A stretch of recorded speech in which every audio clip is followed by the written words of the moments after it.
नमस्कार। आज इस वीडियो में हम सामाजिक परिवर्तन के बारे में ही बात कर रहे हैं। इससे पहले वाले वीडियो में भी हम सामाजिक परिवर्तन के अर्थ, परिभाषाएं और उसकी विशेषताओं के बारे में बात कर चुके हैं। सामाजिक परिवर्तन से संबंधित अन्य अवधारणाएं के बारे में अब हम इस वीडियो में बात करेंगे। जैसा कि हम पहले ही बात कर चुके हैं, सामाजिक परिवर्तन एक अवश्यंभावी प्रक्रिया है जो हर समय और परिस्थिति में और हर समाज में पाया जाता है। हाँ, यह अवश्य है कि इसकी गति और प्रकार थोड़े अलग अलग हो सकते हैं। सामाजिक परिवर्तन का स्वरूप भी अलग अलग क्षेत्रों में अलग अलग प्रकार का होता है। यह परिवर्तन निरंतर होता रहता है और अनेक दिशाओं में होता है, जिसके विषय में पूर्वानुमान लगाना भी बहुत कठिन कार्य होता है। मैकाइवर और पेज ने सामाजिक परिवर्तन के 3 प्रतिमान बताए हैं। पहला प्रतिमान उन्होंने बताया रेखीय परिवर्तन का। कभी कभी परिवर्तन एकाएक प्रकट हो जाते हैं और वे आगे और भी परिवर्तनों को उत्पन्न करते रहते हैं, और ये परिवर्तन तब तक होते रहते हैं जब तक किसी नवीन परिवर्तन को जन्म नहीं दे देते। इस प्रकार के परिवर्तन को रेखीय परिवर्तन कह सकते हैं। इस श्रेणी में आविष्कारों से उत्पन्न परिवर्तनों को लिया जा सकता है। रेडियो, टेलीफोन, वायुयान आदि के आविष्कारों के कारण उत्पन्न परिवर्तन तब तक होते रहते हैं जब तक कि किसी अच्छे और नवीन उपकरण का आविष्कार नहीं हो जाता। इस प्रकार के परिवर्तन एक ही दिशा या रेखा में होते हैं, इसलिए इन्हें रेखीय परिवर्तन कहा जाता है।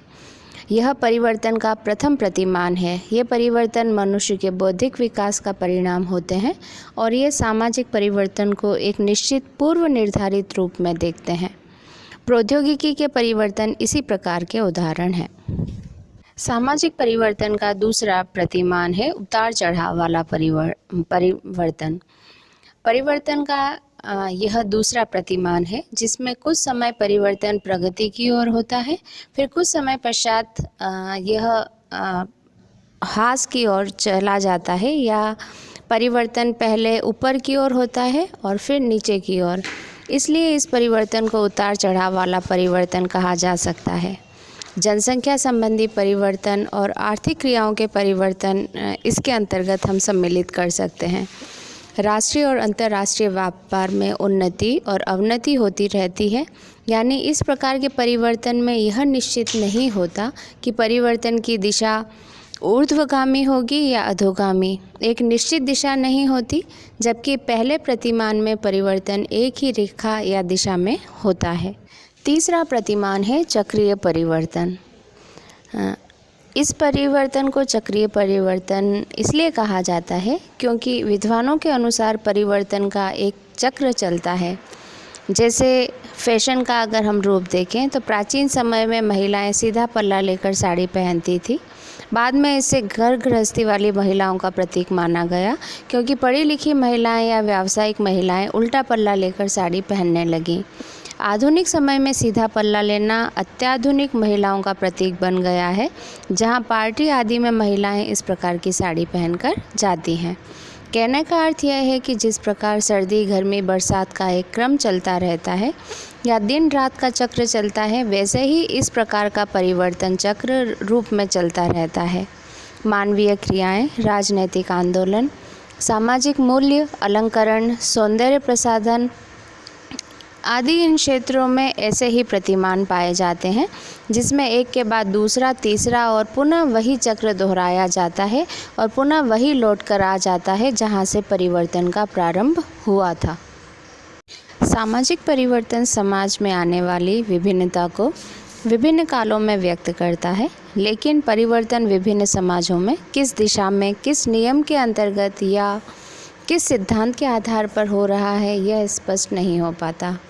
मैकाइवर और पेज, हर्बर्ट स्पेंसर, हाबहाउस और सोरोकिन ने सामाजिक परिवर्तन की प्रक्रियाओं का विवेचन किया है। इन्होंने अनेक समाजशास्त्रीय अवधारणाओं का उल्लेख किया है, जिनमें प्रक्रिया, आंदोलन, वृद्धि, विकास, उद्विकास, अनुकूलन, क्रांति, प्रगति कुछ मुख्य अवधारणाएं हैं। इनमें से कुछ के बारे में अब हम बात करेंगे। सबसे पहला होता है प्रक्रिया या प्रोसेस। प्रक्रिया का अर्थ परिवर्तन की निरंतरता से होता है। प्रक्रिया प्रत्यक्ष और परोक्ष, उत्थान और पतन किसी भी और हो सकती है। यह तो परिवर्तन का एक निश्चित क्रम होता है जिसके द्वारा एक अवस्था दूसरी में बदल जाती है। मैकाइवर ने प्रक्रिया को वर्तमान शक्तियों की क्रियाशीलता द्वारा एक निश्चित रूप में निरंतर परिवर्तन कहा है।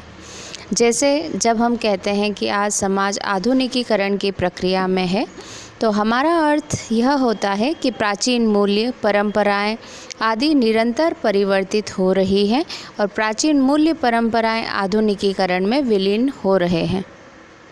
परिवर्तन की प्रक्रियाओं में दूसरा जो प्रक्रिया है वह होती है उद्विकास। उद्विकास शब्द का सबसे पहले प्रयोग डार्विन ने किया था। उन्हीं ने यह अवधारणा दी थी। उनके अनुसार किसी वस्तु का सरलता से जटिलता की ओर जाना उद्विकास है।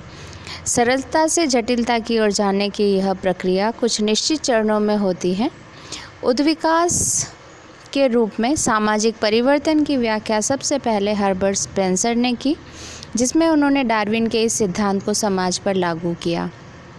उनके अनुसार उद्विकास किसी तत्व का समन्वय व उससे संबद्ध वह गति है जिसके दौरान वह तत्व एक अनिश्चित असंबद्ध भिन्नता में बदलता है।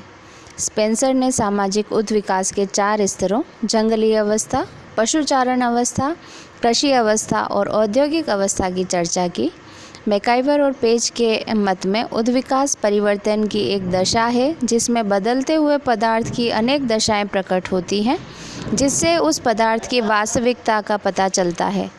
यानी उद्विकास उस स्थिति को कह सकते हैं जब परिवर्तन एक निश्चित दिशा में निरंतर हो तथा रचना और गुणों में भी परिवर्तन हो। उद्विकास में किसी वस्तु के आंतरिक गुणों में परिवर्तन होता है। परिवर्तन की तीसरी प्रक्रिया है प्रगति। प्रगति भी परिवर्तन से ही संबंधित है। प्रगति में वे परिवर्तन लिए जाते हैं जो समाज के विकास के लिए होते हैं।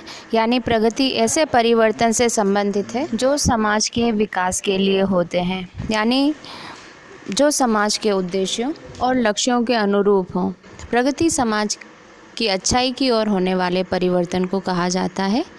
यह प्रायः नियोजित होती है। जिसे कोई समाज अपने लिए अच्छा समझते हैं वही उसके लिए प्रगति होती है।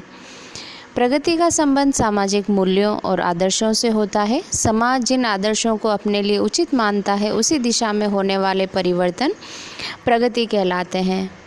यह नैतिकता से भी संबंधित होती है। यह हो सकता है कि एक समाज किन्हीं मूल्यों और आदर्शों को अच्छा मानता है, वह उसके लिए प्रगति हो सकती है, जबकि वही मूल्य आदर्श दूसरे समाज के लिए अवनति हो सकते हैं जिन्हें वह समाज अच्छा नहीं मानता।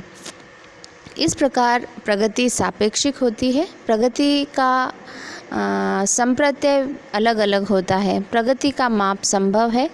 प्रगति को सभी समाजों में सार्वभौमिक रूप से लागू नहीं किया जा सकता, क्योंकि प्रगति मूल्य, आदर्श और नैतिकता से संबंधित है जो प्रत्येक समाज के लिए अलग अलग हो सकती है। प्रगति का अर्थ अच्छाई के लिए परिवर्तन से है और इसीलिए प्रगति में मूल्य निर्णय होता है। विकास का अर्थ किसी वस्तु में होने वाले परिवर्तन से है जो श्रेष्ठता की ओर होता है। बालक भी जब शिशु से युवावस्था को प्राप्त करता है तो उसमें शारीरिक, मानसिक, भावात्मक, सामाजिक, नैतिक सभी प्रकार का परिवर्तन होता है। तभी वह एक सामाजिक व्यक्तित्व को प्राप्त कर सकता है। इस प्रकार जब कोई समाज आर्थिक, सामाजिक, नैतिक सभी रूपों में परिवर्तित होता है तभी उसको विकसित समाज कहा जाता है। इस प्रकार विकास इस प्रकार के परिवर्तन का सूचक है जो श्रेष्ठता की ओर आगे बढ़ता है। भारत की तुलना में पश्चिमी समाज इसलिए विकसित माने जाते हैं क्योंकि वे आर्थिक, तकनीकी, शिक्षा इन सभी क्षेत्रों में परिवर्तित हो गए हैं। विकास समाज की प्रगति के लिए आवश्यक है। विकास के लिए जानबूझकर प्रयास किए जाते हैं। विकास के लिए हाबहाउस ने 4 मानदंड बताए हैं: मात्रा में वृद्धि, कार्य क्षमता, आपसी सहयोग और स्वतंत्रता। अनुकूलन भी परिवर्तन की एक प्रक्रिया है जिसमें एक व्यक्ति दूसरे व्यक्ति से या परिस्थिति से अपना समायोजन करने का प्रयत्न करता है। अनुकूलन की प्रक्रिया में 2 बातें मुख्य हैं: व्यक्ति अपने को परिस्थिति के अनुसार बना ले या परिस्थितियों को अपनी आवश्यकता के अनुरूप बना ले। समाज के स्तर पर भी अनुकूलन होता है। अनुकूलन के लिए समायोजन, अभियोजन और सात्मीकरण तथा एकीकरण शब्दों का प्रयोग भी किया जाता है, जो बताते हैं कि अनुकूलन किस सीमा तक होता है। इस प्रकार अनुकूलन भी परिवर्तन का ही एक प्रकार है। परिवर्तन की ही एक और प्रक्रिया है क्रांति। जब समाज में शोषण, अत्याचार, तनाव और असंतोष बहुत अधिक बढ़ जाता है तो राजनीतिक व्यवस्थाएं छिन्न भिन्न हो जाती हैं और सामाजिक नैतिक मूल्यों में भी गिरावट आ जाती है। समाज में तीव्रता से परिवर्तन आ जाता है। ऐसी स्थिति क्रांति कहलाती है। क्रांति सामान्यतः आर्थिक और राजनीतिक क्षेत्रों में तीव्रता से आती है। हॉपर ने क्रांति की अवधारणा को स्पष्ट करते हुए कहा है कि सामाजिक क्रांति वह तीव्र परिवर्तन है जिसमें व्यक्तियों को एक दूसरे से संबंधित रखने वाली राजनीतिक व्यवस्था छिन्न भिन्न हो जाती है।